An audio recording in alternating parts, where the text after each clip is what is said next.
सारे लोक आहे जो एक पर्टिक्युलर स्किल मध्ये त्यांना एक्सलेन्स करून दाखवलेली आहे आणि त्याचा इन्कम आहे. आपण इन्कम मार्फत जज करतो ना की समाजामध्ये तो पोस्ट कशी राहणार आहे आणि त्याला आपण किती रेस्पेक्ट देणार आहे.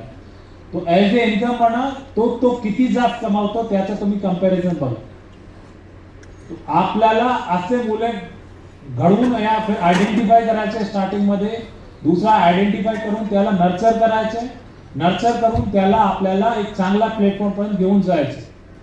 ये सभी जवाबदारी शाळाची जेव्हापर्यंत राहणार नाही. क्योंकि तुम ग्रामीण परिसर में काम कर रहे हो या फिर ऐसे परिसर में काम कर रहे हो जहाँ पे की ऑलरेडी मुलांकडे खूप चॅलेंजेस आहे, पालक स्वतः त्याला तितका ग्रूम करू शकत नाही.